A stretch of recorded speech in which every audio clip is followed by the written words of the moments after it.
They are often the kinds of kids that are called super predators. No conscience, no empathy. We can talk about why they ended up that way, but first we have to bring them to heel. And today, our country has lost a true American original, my friend and mentor, Robert C. Byrd.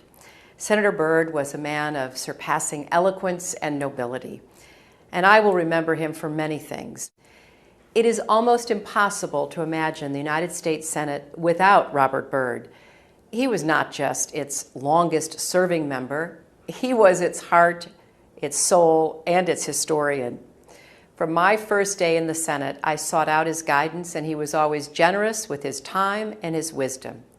I admired his tireless advocacy for his West Virginia constituents, his fierce defense of the Constitution and the traditions of the Senate, and his passion for a government that improves the lives of the people it serves. As Secretary of State, I continued to rely on his advice and counsel. Robert C. Byrd led by the power of his example, and he made all of us who had the honor of serving as his colleagues better public servants and better citizens. Robert C. Byrd left such a legacy.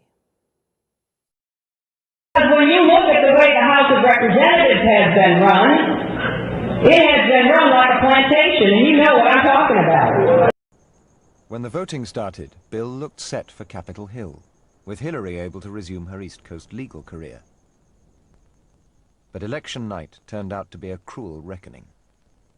We were way ahead. You know, we were sitting there saying, my gracious, we're going to win this thing. And then, you know, the tide started turning. Hillary charged into Paul very fast about his lack of organization. She started ranting and raving about, well, hey, you know, why didn't you do this? Why didn't you do that? You know, et cetera, et cetera. And I just sat there and listened to it. Clinton was sitting to my left, and he listened to it. He didn't move a muscle. Hillary was venting out a frustration that had been building for weeks. And she was going to blame the phrase for every rotten thing that had happened in the campaign.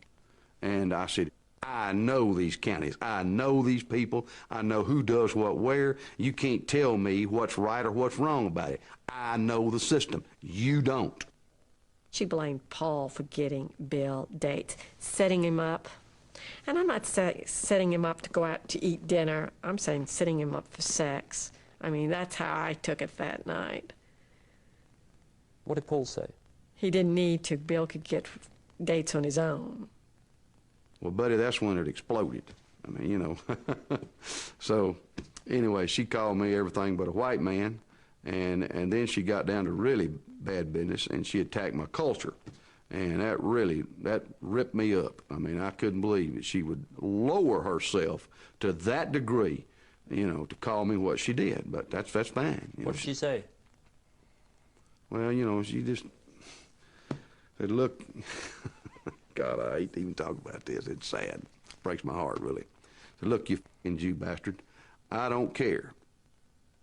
You didn't do what you were supposed to do. I love this quote. It's from Mahatma Gandhi.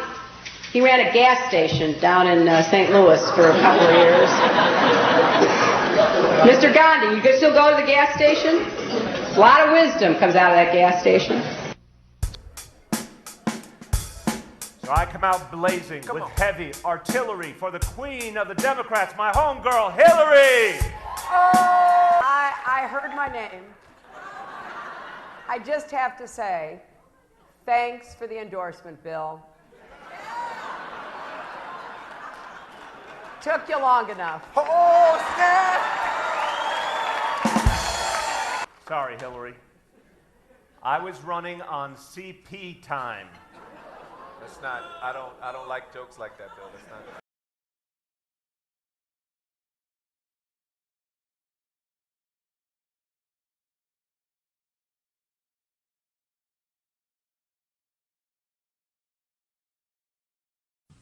I do want to express thanks to you, Donald Trump, for being with us tonight. We need your building skills, your gusto,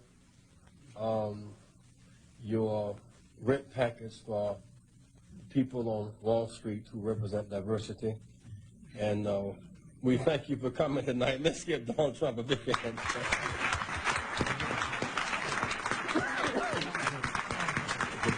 A big hand for Donald Trump. I now want to bring forth a friend who has, well, he is deceptive in that his social style is of such. One can miss his seriousness and his commitment, but his success is beyond argument. When we opened this Wall Street project and we talked about it, he gave us space at 40 Wall Street, which was to make a statement about our having a presence there.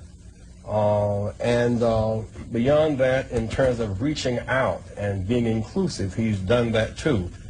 And created for many people a comfort zone when I ran for the presidency in 84 and 88. And many others thought it was either laughable or something to avoid. He came to our business meeting here in New York because he has this sense of the curious and a will to risk to make things better. And so aside from all of his style and his pizzazz, he's a serious person who's an effective builder of building for the builder of people. Last year he was a part of our workshop, of our panel workshop on what are the challenges and opportunities. And so a year later, Donald Trump, for a few minutes, challenges and opportunities to embrace the underserved communities. Donald Trump.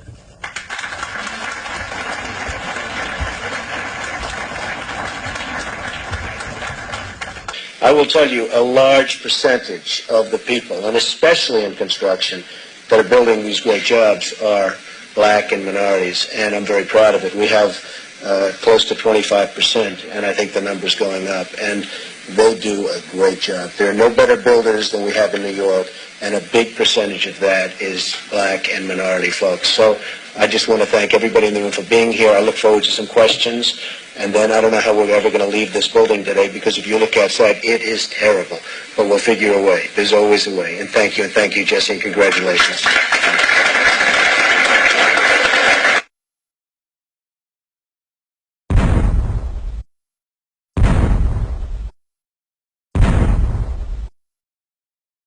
What we were able to do today was allow people to see his heart for themselves and to make up their own minds about him.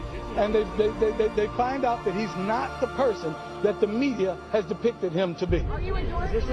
I support Donald Trump, and everybody knows. Everybody knows. 100%. Families. I know Donald forever. I like Donald very much. Wonderful guy. I mean, he is. And he's miscast by the media. You know that. I like Donald. He's got an enormous ego, but he's a good guy. He's got a big heart, by the way. He's very good to people. He's very kind to people. People don't know that.